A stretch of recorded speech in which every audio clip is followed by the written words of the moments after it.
YouTube, hello, Retro Reclaimer here, reclaiming my retro past, and we are actually reclaiming some retro today in this video, so that's good. I do have some not so retro, which I'll show. There's only very few little bits, so I'll show those quickly and then we'll move on. So first thing first, let's start with. Alright, okay, so there's a game that so this is on the original Xbox. I'm very nostalgic for.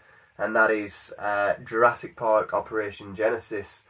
Before I started collecting, so that I'm going back to 2012, 2011, no, probably 2012, I bought this game to see if it would work on my 360. I can't remember whether it did or not, just because I wanted to play it. We didn't have, obviously, Jurassic World Evolution out. Jurassic World wasn't even a thing back then.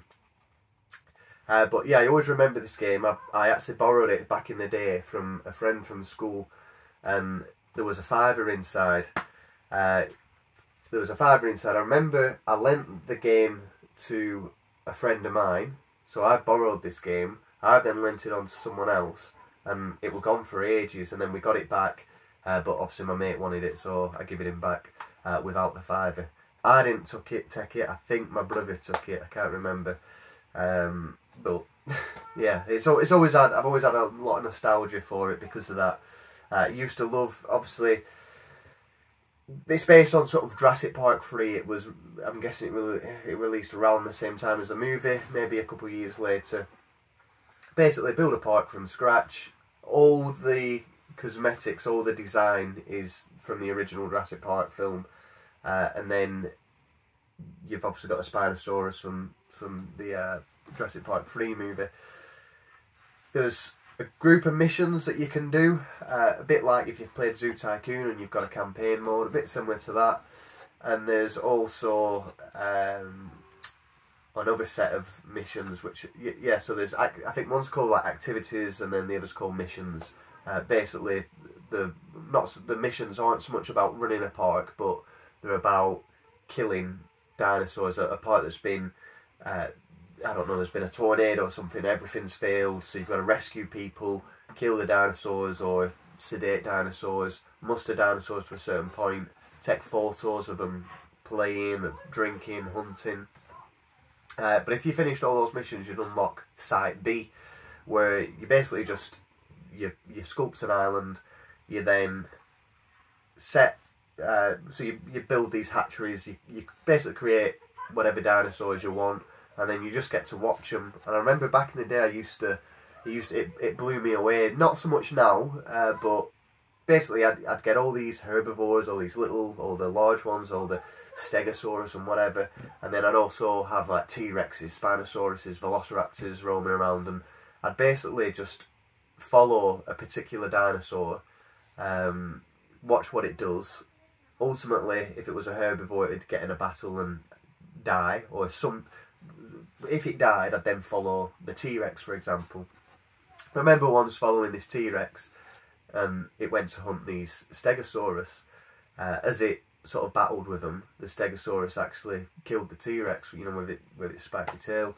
But it was just fun as a kid to follow these dinosaurs and just watch them and see what they did. And then obviously the park itself is quite good as well. It's a bit basic compared to sort of Jurassic World Evolution now, but again, we collect for nostalgia. It's actually in the console because I've been playing it currently. So yeah, so when I sold up, that was another thing I sold, and yeah, I thought I'd recently buy it back. When Jurassic World, the movie, came out, this increased in price. It went up to about 30-40 quid, and then it seems to have dropped down now to about 15, 18. But yeah, strange how obviously a movie comes out and something flies up. But yeah, I thought I'd speak about that a little bit. Xbox, is it retro? I think it is. I think it deserves to be retro now. Okay, so these are a few games I've picked up from CEX. I think they were just cheap ones. Were they CEX? Yeah, I think they were just cheap ones from CEX. So I got Condemned. I could be wrong, I might have got that from a charity shop actually, I don't know. But yeah, Condemned on the 360, complete with manual. I also got Cabela's Dangerous Adventure. Here we go. I like to keep receipts in. Yeah, so this is from CEX. Yeah, so that Condemned I got for £1 from a charity shop. And I paid for this game. It was quite cheap. That's why I picked it up. £3.50. So I paid £3.50 for Cabela's Dangerous Adventure. There were stickers slapped all over there, and that's a bit frustrating, but I won't be looking to replace it. It's still a manual there. It's a bit frustrating, but I'm not really that fussed. So when I was younger, sort of when the 360 was sort of in its heyday, I'd go out and I'd see games like this, and I always thought, oh, I really want it, but they were always quite expensive. I have played one of them that's on Game Pass at the moment, and I didn't really enjoy it, but I probably didn't give it enough time neither. But yes, I thought I'd grab that because it was cheap, and I'll probably give it a go at some point. Then the last game I got from CEX is Bad Company. So this is a steelbook, and it's very, very nice condition, hence why I picked it up. It's got the manual. I don't think there's any extras that came with it. But I remember when I first started collecting, I'd always liked steelbooks, and when I first started collecting, again, you could walk into game and there'd be loads of obviously 360 games and loads of steelbooks, and they go for the same price as just the original games, but they look incredible. A lot of people tend to go for them, but sadly I already have this. I mean, I saw it, this was a £5. I saw it and I couldn't quite recall whether I had it or not, and I didn't have any pictures of the collection just to check back on, but I thought for a £5, even if I do have it, this is probably in nicer condition and whatnot, but turns out the other one's quite good anyway. So this is now Spur. I'm not going to bother taking it back in or trading it back in or whatever. I'll just keep hold of it, and I think if there's anyone who collects steelbooks who doesn't have this, I'll just send it to you. I'll be happy to send that out to someone who's after the steelbooks, and in particular this one. Really good game actually. So this game, I think, was renowned for, it'll probably say it on the back, but it was renowned for like destruction of buildings and stuff like that. So I think it used a phrase or something like anything could beat it. Let me just double check. Okay, so use destruction tactically to your advantage. So it really used the fact that you could destroy stuff. That was a big importance of that was of big importance to creating the game.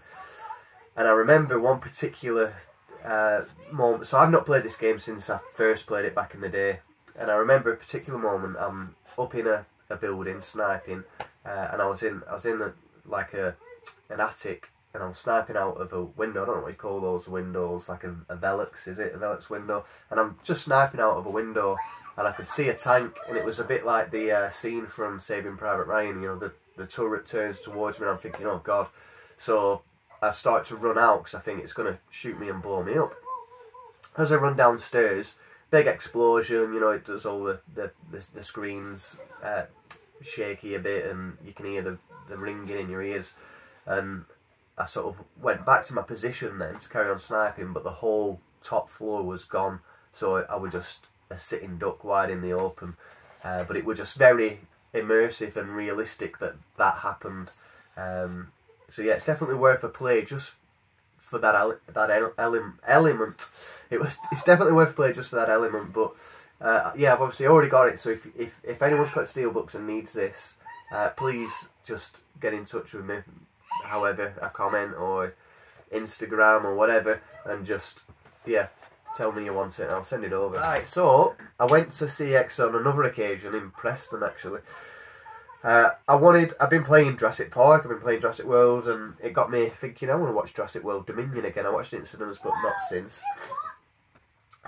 Wasn't on Netflix or anything else I subscribed to. Amazon, I can't remember, I think it was like £9 or something to watch. Maybe a little more, you know, just to rent. I checked CEX and it was cheaper, so I went to CEX. I saw that they had one in Preston, and I thought I'd rather buy the Blu-ray because I'm not streaming, so the quality is better just for that instance. Blu-ray gives out a really good quality anyway, and I can watch it whenever I want. If I ever think I want to watch Jurassic World, I'm going to watch Jurassic World. That's something I'm going to make a bit more of a habit of doing, rather than every now and then when you get an urge to watch a particular film, I'm always going to just check CX rather than... I've done it before on Amazon, I just rent them, but you know, we've got Netflix, we've got Amazon Prime, Disney Plus, and I'm still renting. It's ridiculous. So no, I'd rather have physical media, which we all know is dying off, so let's grab them whilst they're there and cheap.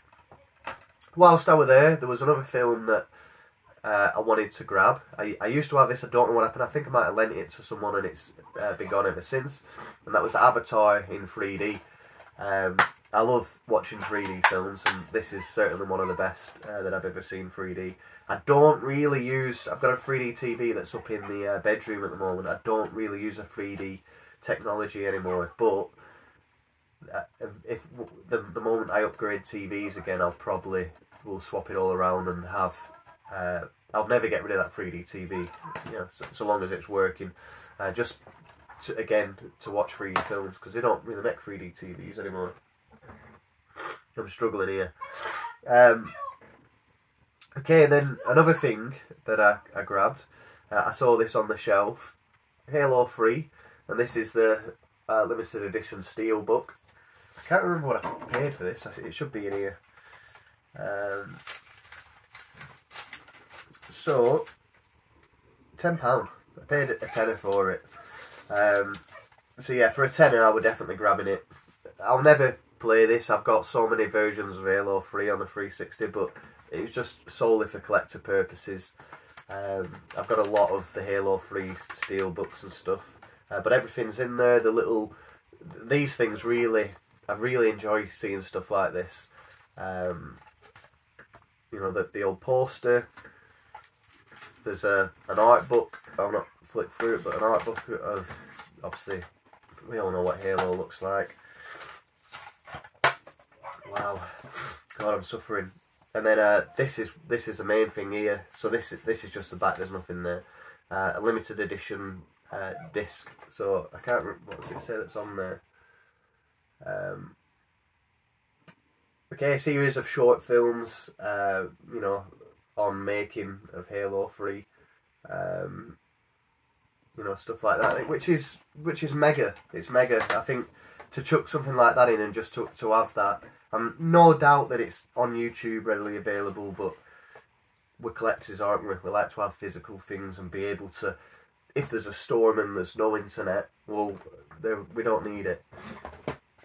Right, so that's those things. Now, we got this big package here. So I brought a knife. I don't have one of these like Swiss Army knives or these really super cool flip lock blades or whatever. I don't think you need it. Just a knife will do. This is the retro part. So this I paid for, I think on the 1st of April or 2nd of April, and we're now on, I don't know what we're on. You'll know the date because you'll see this was 2 days old or whatever. It don't matter. We're a little over a week later. Obviously, there was the bank holiday, you know, Good Friday, Easter Monday and all that sort of stuff. So, taking that into account, you've got to expect it to come late. Plus, with the current climate of post, yeah, I was starting to panic a bit, as was the seller, who was great, to be honest. The seller was in touch the whole time, and he was panicking a bit. But it's just come today, so we'll open it on camera. I've not explained what it was. In fact, yeah, I'm not going to put what it was in the title. I won't show a picture of it or whatever. You can guess. So this is the shape of the box. So it's obviously rather large. So is it a console? Is it a bunch of games? Is it retro? Is it? Well, it's always debatable, isn't it? Here we go. I've got a big chunk of it open here. So let's keep putting this. So it's wrapped in it's packaged in this like sort of tin-foiled bubble wrap. Pretty cool. I don't know. I can't see the camera screen, so I don't know if you've seen it, but you're about to now anyway. I've gone and bought myself a boxed SNES. Now,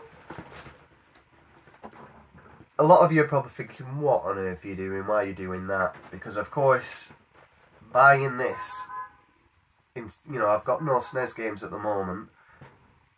It, insinuates that I'm going to start a SNES collection, which is ridiculous, isn't it? Because of how much it all costs. But I've had a little flick through of like the games that I want, and I think I'm going to start with there's maybe 10 games which I'm nostalgic for, and I think, do you know what, I want the box and stuff like that.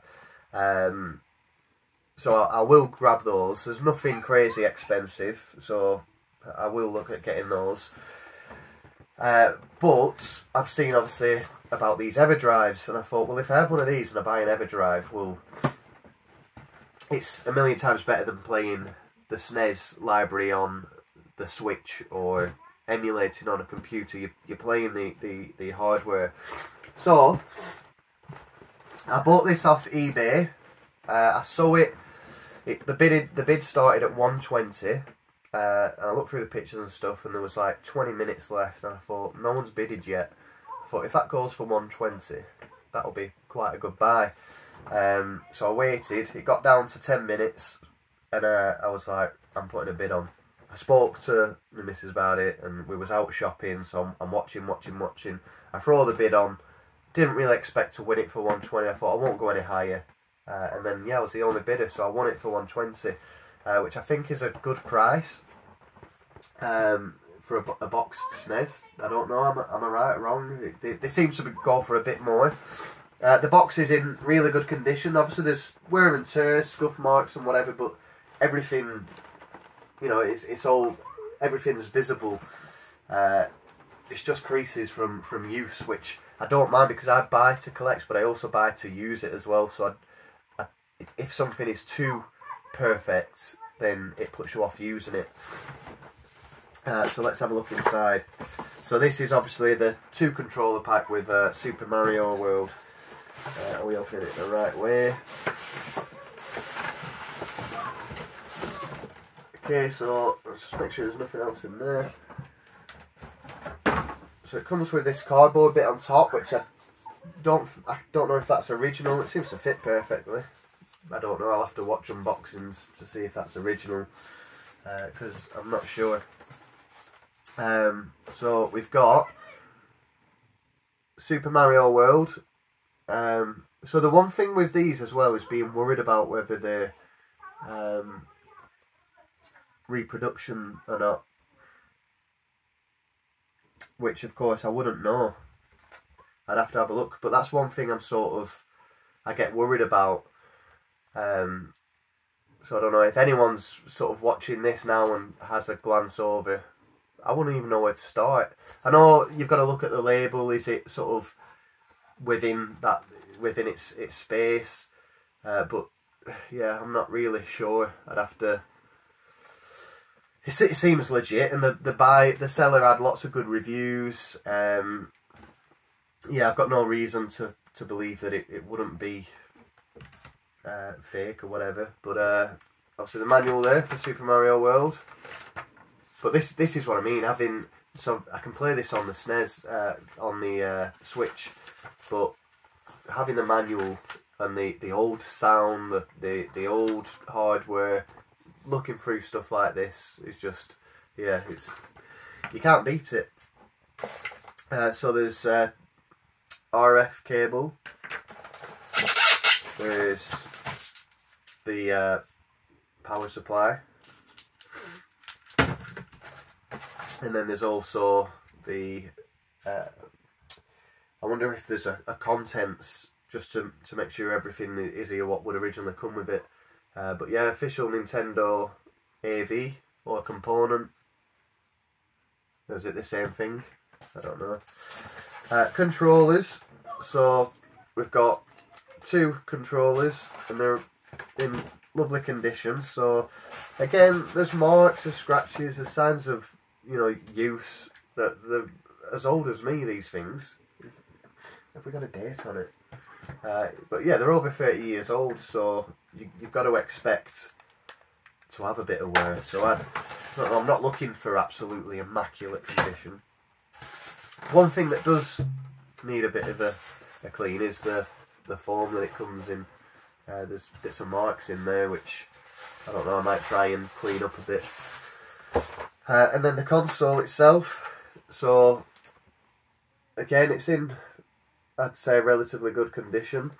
Yeah, 1992, so this was born or created the same year I was born, which is pretty interesting. So there's a blemish there on top which was shown in the pictures. Originally I thought it was like a reflection, and then I thought, right, he's took a picture of that because it's clearly a blemish. There's a little indentation there. Other than that, yeah, there's some light scratches, but it's basically, it's in condition that I'd want it to be. I wouldn't want it in absolutely immaculate because I'd be too afraid to use it. But it's got the little, so these things is something I look out for to make sure I've got these little bits. The multi out there, that I'd imagine a lot of time these are long gone, so yeah, it's good to have those. So the seller on his description said that a cart he'd used a carting to check for faults and stuff like that. So I'd imagine back in the day, if you know, you'd send these away back to Nintendo for repairs, they've got a cartridge to shove in and it'll do a various amount of tests. And it also said that they've been cleaned and, you know, stripped and thoroughly cleaned. So I'd imagine they've been opened and, you know, free from dust and that sort of stuff, which is handy because I would have done that anyway. So the fact that I don't have to do that is fantastic. So yeah, I bought a SNES. So one thing I could tell with the pictures that are missing is like an instruction or contents. I don't know if it's written on the box, but that is one thing I'll look at trying to get just to complete the box. I'm not bothered about like the plastic wrapping that goes around certain things, but I'd like the instructions for the console itself. But yeah, no, I'm super happy and chuffed it's come. I can't wait to play it, and I can't wait to start grabbing a few games for it. So the SNES, obviously Dreamcast will always be number one, but SNES is probably number two for me.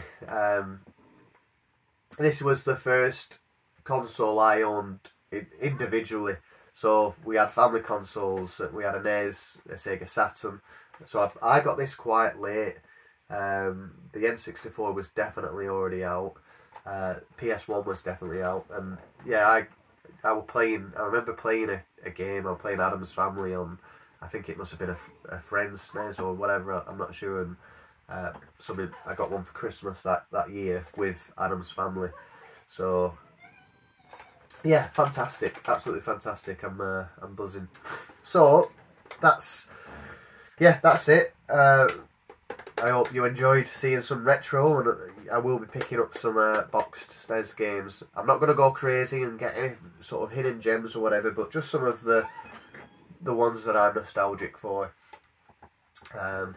Right, I think I need to go and sort myself out, have a tablet. I think I might be allergic to chlorine, you know. Obviously when you're swimming it gets in your nose, but I'm always bad like this. It's ridiculous.